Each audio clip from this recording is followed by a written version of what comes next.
Assalamualaikum warahmatullahi wabarakatuh. Perkenalkan, nama saya Wildan Alaksani. Pada pertemuan kali ini saya akan mempresentasikan manajemen proyek.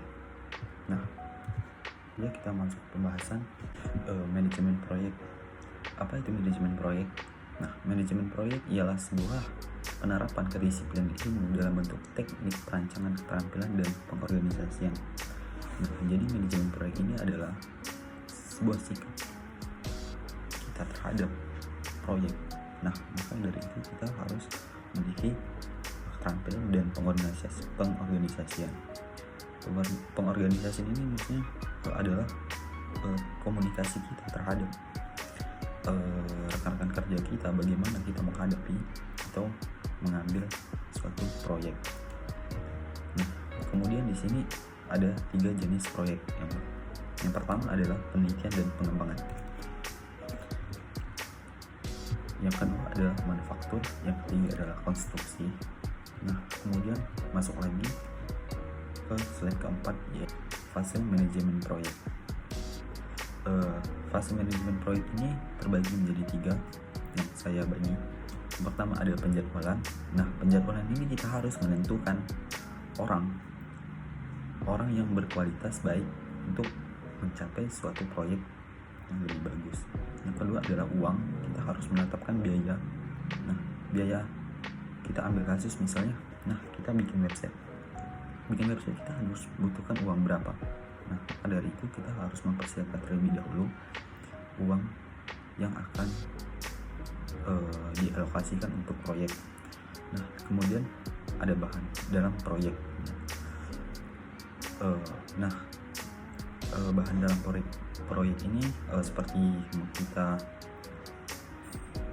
pada umumnya ingin membuat salah satu kayak website.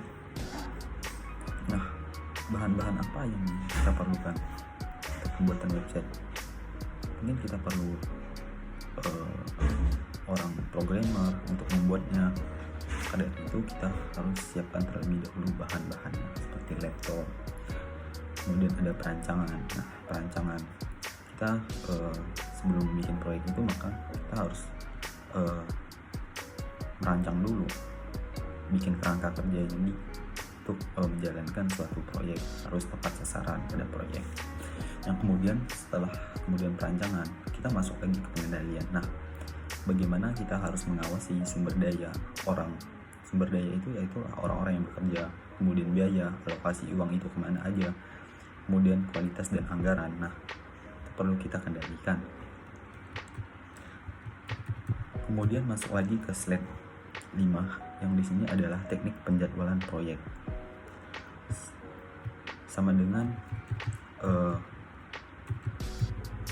perancangan. Nah, maka kita harus ada penjadwalan, menentukan prosedur yang disediakan teknik formal, yaitu ada 2 di sini, program evaluation dan end review technical PET, atau yang kedua theoretical PET method.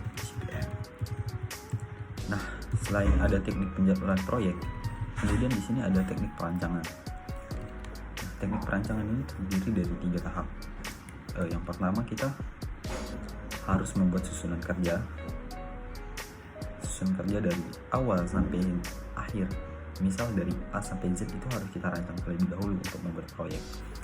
Nah, yang kemudian ada penaksiran waktu yang diperlukan dalam melaksanakan si kerja. Nah, jadi penaksiran waktu ini misalnya kita bikin website ini berapa lama sih, fitur-fitur apa aja yang akan dipakai.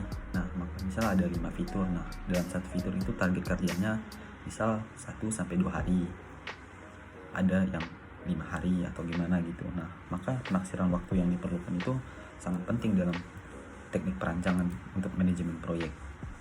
Yang ketiga, menetapkan alokasi biaya serta peralatan demi terlaksananya setiap kegiatan. Nah, alokasi biaya uang ini perlu untuk bagaimana kita siap untuk mengerjakan proyek.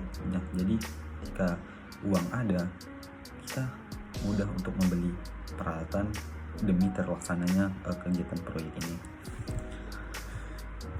Nah, kemudian di sini ada teknik pengendalian.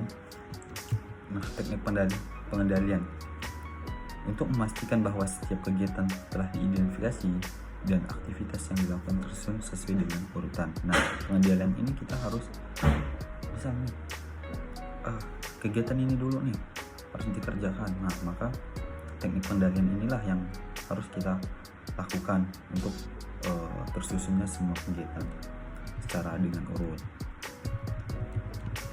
Masuk lagi ke manajemen risiko.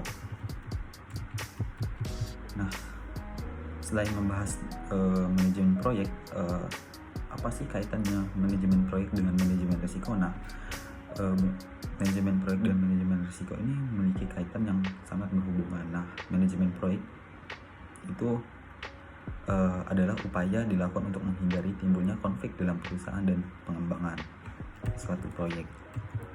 Nah, makanya ada hubungan antara manajemen proyek dan manajemen risiko.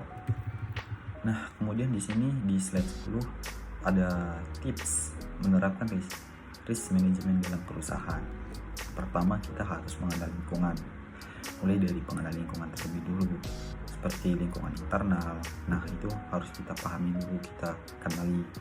Kemudian ada identifikasi risiko. Identifikasi risiko, mulai identifikasi risiko dalam perusahaan. Nah, apa sih identifikasi risiko? Nah, kita itu cari apa sih yang bakal menimbulkan masalah-masalahnya, harus kita cari terlebih dulu agar kita bisa dapat meminimalisir kesalahan. Nah, kemudian setelah kita mengidentifikasi risiko, kemudian di sini ada penilaian risiko.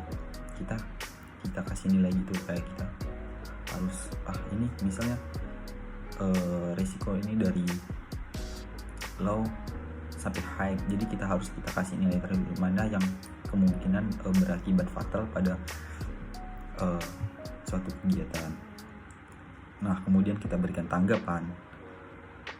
Nah, memberikan tanggapan pada risiko yang sudah dinilai sebelumnya. Maksud dari sini sikap yang dibutuhkan menghadapi risiko yang terjadi. Kemudian ada pengendalian aktivitas, mengendalikan aktivitas pelaksanaan kegiatan proyek. Nah, mungkin itu saja dari saya, kurang lebih mohon maaf. Assalamualaikum warahmatullahi wabarakatuh.